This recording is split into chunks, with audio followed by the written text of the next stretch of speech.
Welcome everyone back to the Candle Business Pro podcast. I'm your host, Sebastian Garza. Today, I am going to be answering questions from viewers just like yourselves. If you want to submit questions, come and hang out with us inside of our free Facebook group. There's links in the show notes below, and I will answer questions here on an upcoming episode for you. So let's dive into this.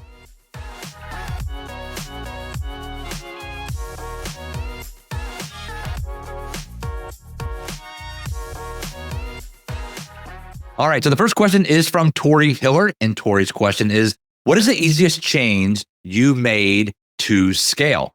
It's not an easy change to scale, but what has worked for us is to diversify and try so many different avenues of selling our candles till we find what sticks for us and what works for us, not just for our customers, but for us personally, of what we like to do versus maybe some sales channels that may work, but may not be something we enjoy doing.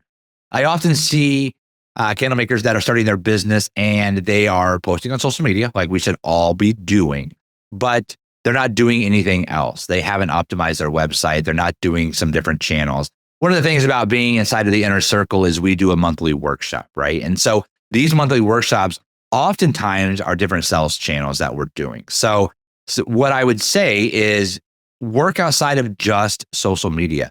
You need to have your website set up and optimized for you. You need to have the SEO on your website optimized. These are two different workshops that we actually do inside of the inner circle. You need to make sure that your email marketing is running on automation, that your customers that you have are continuously hearing from you as well. Fundraisers, we do a fundraising workshop. That has been huge for our success personally with Garza Beacon Candle Company. We do fundraisers all the time. We used to even do more fundraisers when we were first starting.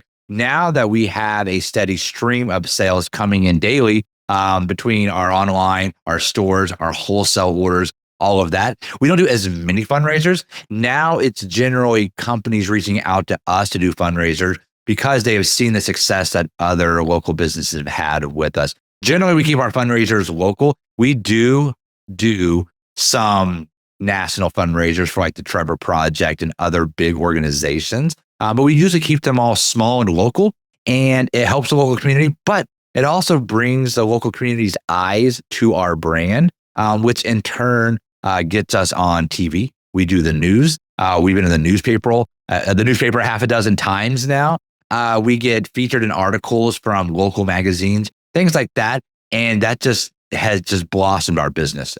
So I would say the easiest change to scaling is to diversify and try different things and then see what sticks for you, right? So there should be fundraisers. You should be looking at doing wholesale. You need to make sure that your website is optimized to get sales when you get that organic traffic that lands on your webpage. So many different ways. We do a lot of private label. These are all workshops again that we do inside the inner circle. So there are different ways to learn all of this. And you don't have to be in the inner circle, of course, to learn how to do these things. We just make it easier to get from A to Z. But try different things and see what actually works for your personality and see if, private label is the way to go or is wholesale the way to go. What's going to work for you, not only just for you personally, but also for your lifestyle. Some people don't want to have a brick and mortar store. We have 3 of those now that we've opened up in the last couple of years. We enjoy that, but we're to the point where we actually enjoy having some of our freedom of time back. Thankfully, we have a great staff in those stores, so we're not in the stores as often. We're still there moving stuff around, making sure that the production is going well, making sure that our shipment and fulfillment is going well, making sure that our supply levels are all where they need to be. So we're in the business, but we're not customer service reps in the business anymore. So hopefully giving you a list of different ways that we're selling our candles will help you decide which way that you want to scale. But ultimately, you find what works, and then you just do that 10 times over. If you've tried multiple things that, let's say, fundraisers is bringing us the most revenue, then put all your focus on the fundraisers. Or if you're starting to optimize your website and you're starting to get online orders that way, then focus on that even more. So figure out what works for you, your lifestyle, your personality, and what actually works in bringing in revenue, and then just multiply that and just put all your energy into that. All right, so the next question is from Tanya Watts. And her question is, what's the best promotional tool that you use? Okay, great question. By far, the best promotional tool for us is going to be email. Email is the easiest way to stay engaged with our customers. Look, We post on social media every single day, but that's going to land on the feeds of maybe 10, maybe 12, 13% of people, right? So if you have 1,000 people that follow your social media account, you might get 100 of those people to see your post when you post, right? If you're not at 1,000, then of course it's going to be even less. And if you're above 1,000, it'll be more. But just on average, Facebook and Instagram, Meta as a whole, they want you to buy ads. They want you to spend money with them to get your posts in front of more people. That's why whenever you post something, it pops up and says, you want to boost to this, but $5 behind it. They want you to start promoting your business. And so if you're not doing that, you have to post even more. Now, email, once you have someone's email address, you're emailing them, you're landing in their inbox. As long as you're not sending spam, as long as you understand how to write those emails, understand how to write those subject lines, they will end up in the right place in their inbox, and you have a connection to all 1,000 of those people if you had all of their email addresses. Anytime you're at markets selling candles, make sure to collect email addresses. I cannot stress this enough. I talk about email addresses all the time. It works. Anytime we need sales, I am going to send an email out, and we're guaranteed we get sales every single time we send an email out to our list. And that started back when we probably had 100, when we had probably 100 emails. Every single email that went out, at least 1%, at least one person out of that 100 would buy something from us. So keep that in mind. Now that we just keep collecting and collecting and collecting email addresses, we just get that much more return with conversion to people buying from us when we send an email out. Doing markets is a very easy way to collect emails. Now, here's the thing. Don't do like a giveaway to give me your email address and you can be entered into a giveaway. Don't do that. You're just going to get bad emails, dead emails. They're going to be emails for people that just want your free giveaway. They don't want to actually buy from you. Okay. So don't do any giveaways to collect emails. You want it to be a quality list. You want it to be people that are going to open your emails up and then spend time on them and hopefully click and go to your website.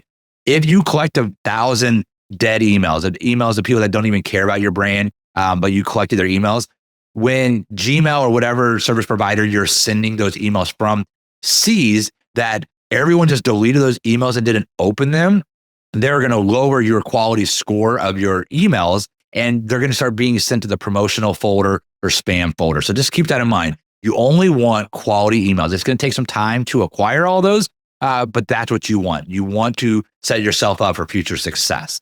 One of the best ways of getting emails through e-commerce is, of course, on your website, making sure that you have a pop-up. As soon as someone lands on your website, you need to have a pop-up, and you can't just offer them 5, 10, 15% off to give you their email address. It has to be lucrative. You need to offer, I would say, at least 25%.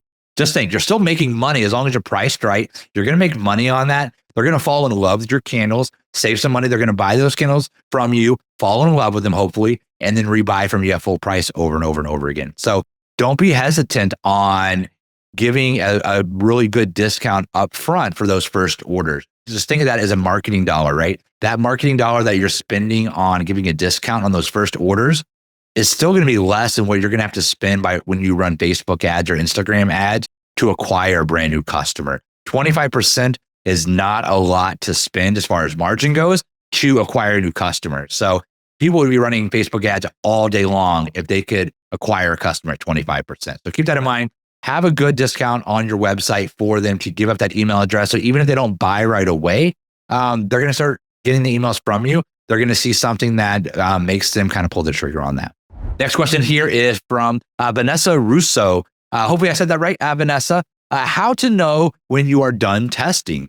It seems like there are obvious signs to tell if you fail, but I'm having a hard time knowing which test result is best, if that makes sense. It does make sense. And there's going to be a lot of conflicting information out there. And not that any of it is necessarily wrong, but it's just not the way we do things, right? Some people will say that your vessel cannot get above 170 degrees.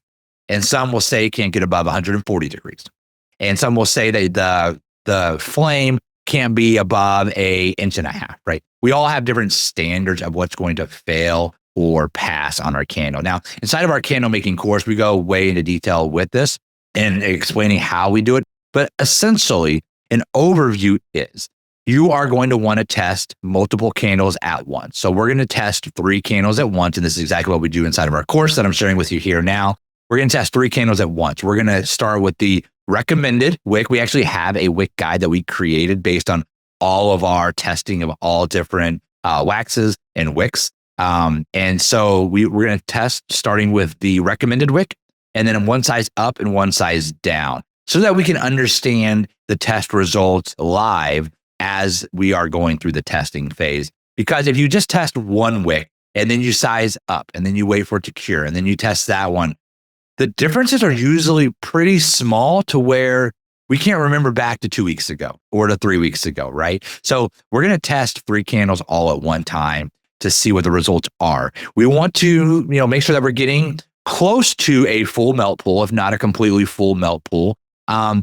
Sometimes you don't want to get a completely full melt pool depending on the wax you're using. As we teach, if you're using like a coconut soy or coconut blend, you don't necessarily need to get a full melt pool, because as it burns down, all of that hang up, as we call it, around the side of the vessel is going to end up melting and coming down. So don't be concerned with that. Now with soy, that has the much higher chance of tunneling, you do want to get a full melt pool when you are testing those. So we are going to want to make sure that we got a full melt pool, but we want to make sure that it's not too much to where it's more than 1/2 of an inch thick.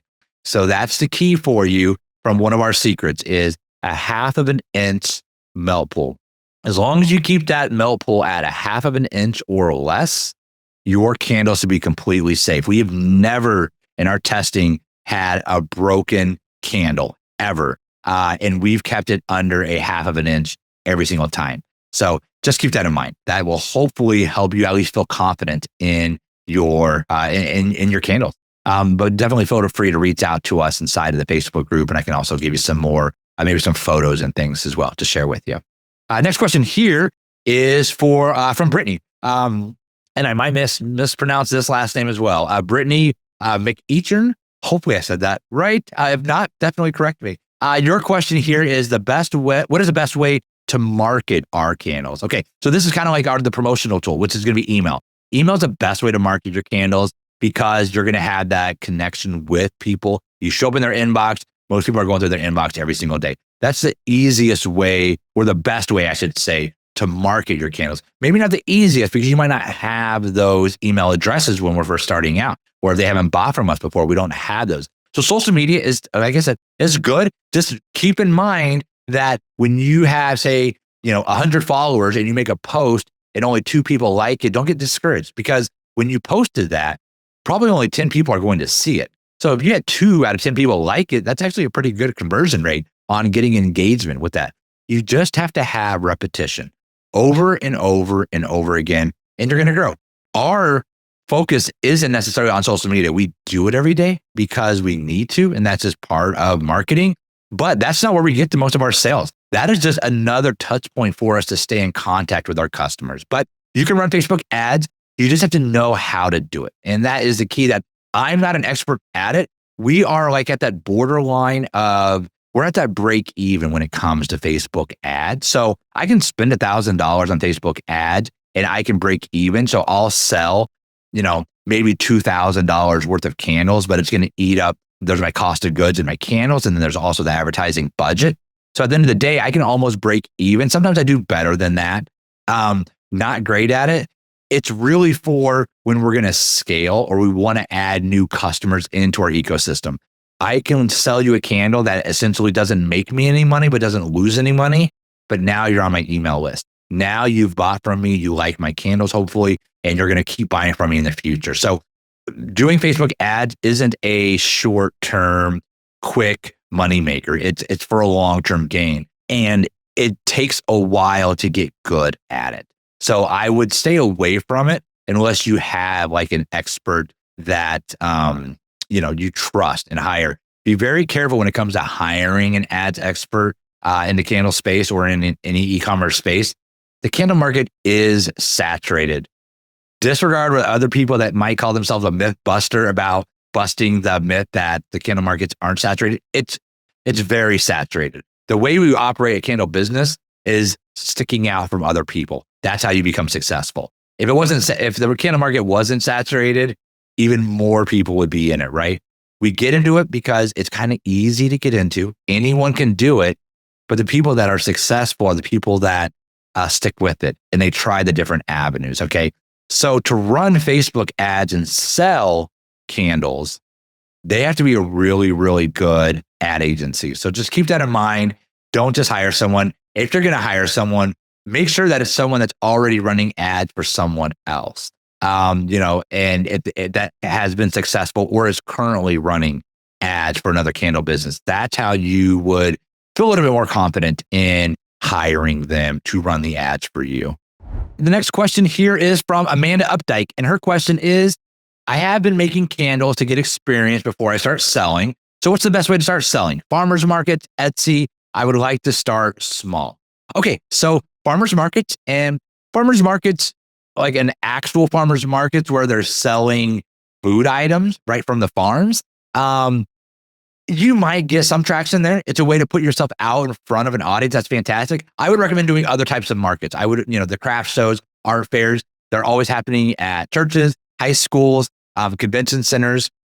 Every city is doing some kind of market, right? I would always recommend though, when you do those markets, make sure it's one that has happened a few times, right? That they've done it annually for a couple of years. So they have its own following. If it's just a Sebastian's craft show that's happening in 2 weeks and you can pay $50 and be part of it, but I've never done before and it's in this random parking lot, I don't know. It wouldn't be worth my time to do those now. I would prefer to go after like the bigger shows. Zapplication, which is like application with a Z in front of it, .com. Zapplication.com is a great source to find some really good markets. It's actually a software that these market organizers pay them to use. And these are going to be your bigger shows. They're going to be ones that are kind of juried, as they say. So you're going to have to submit photos of your setup. And if you haven't done any before, and you're like, well, how am I going to submit photos if I haven't done before? You got to put the work in. So what you got to do is you got to get your 10 foot by 10 foot tent. You got to put it up in your front yard or your backyard, set up like you are at a market, and then take photos of it. We literally did this on a day that was like 28 degrees outside. Thankfully, there was no snow. We set it up in our backyard. So we had a display so that we could start submitting our application for these different shows. Okay. We were clearly freezing. It was totally worth it though. We started getting into shows and kind of the rest is history when it comes to that. So doing those markets is fantastic. Etsy is also a great place if you have something that's unique. You can't just throw a lavender candle onto Etsy. People that are buying on Etsy are very gift minded. They are buying for mom, dad, brother, sister, significant other, partner, anniversary. Those hard to find are hard to buy for people. So keep that in mind. You have to have something that's pretty unique. You can't just be the middle of the road when it comes to candles.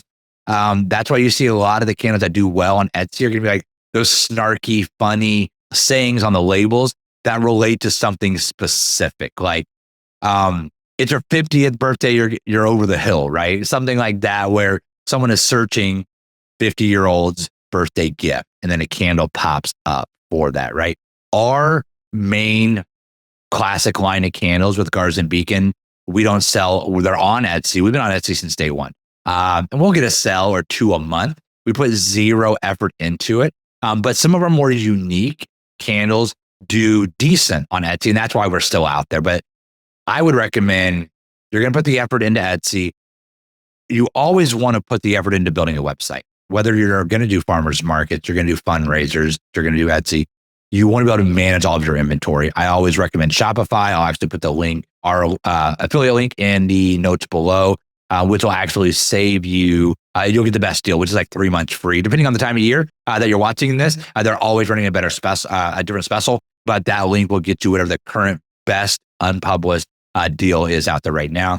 I would recommend a Shopify store just because you want to start building that up, because it's going to take a while. Once you publish your Shopify store, it's going to take a while for Google to crawl it and for you to start ranking in the search results. So you got to start that early. You don't want to look back in a year from now and be like, man, I really wish I would have started that website, because it's going to take 6 months or so before you start getting that organic traffic, right? So keep that in mind. Inside of the Candle Business Pro Inner Circle, I actually have a 3-part workshop on how to build a Shopify store. which is probably the one workshop out of all the workshops that we have for our members that gets the most rave reviews of everyone saying, thank you so much. I launched my store today because of your workshop.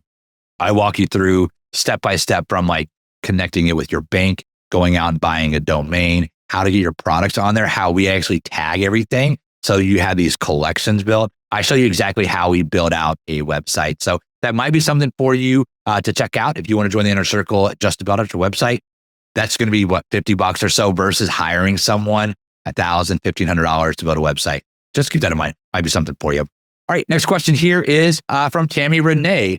How to figure out all the math for starting a candle business. Okay. Or starting in candles. Okay. If you're talking about just for making candles and the math that goes into that, as far as like how many ounces can fit into this vessel, or what's the percentage or how much fragrance oil do I put into this vessel to be at 8%, right? I have a free calculator for you. It's in the show notes below, but or just go visit candlebusinesspro.com/calculator. And you're going to find that just right on our website under free resources. You'll see a drop down and it'll have the calculator link there for you. It is the way we make all of our candles. It's also the way that the big suppliers like Bakesy, Candle Science, Flaming Candle, all of them, it's the exact same calculations that they use. And not only just them, because there are a couple of different ways of doing math. And this is in the video about the different ways of doing it. My website will explain the way that we do it.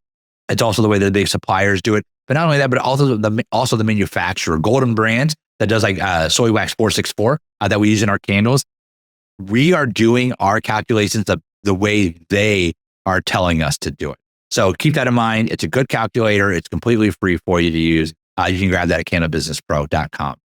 Next question here is from Wendy Lopez. I would love to learn more about the candle making course. Oh, okay, perfect. We kind of touched on this a little bit at the beginning. We do have a few different courses. So we have our candle making course, which is just our step-by-step, showing you exactly how we make all the candles that we sell, how we start, how we test. It's broken into 4 different modules. Module 1 is going to be the math, the science, the supplies, the background of the candle making, the wax, the wicking, all of that. Module 2 is going to be the making of the candles. Module 3 is the testing of the candles, and then the adjustments that we need to make based on those test results. That's what's key, is understanding why something failed and how to make those adjustments. And then module 4 of our course is the overall branding, marketing. We actually give you free labels that you can edit right inside of Canva to get started right away with branding. So all kinds of things included in that. You can check out more, of course, at candlebusinesspro.com or in the show notes below. I have links out to that as well. Our other courses, we have the wholesale course, which is the step-by-step way of getting your candles in the stores. I actually give everyone a completely free recorded video of their wholesale catalog once they are done with the course. Once you put your catalog together, which I give you all of that, I give you 3 versions of our catalog so that you can get started right away with pitching to stores. We give you our email templates that we use.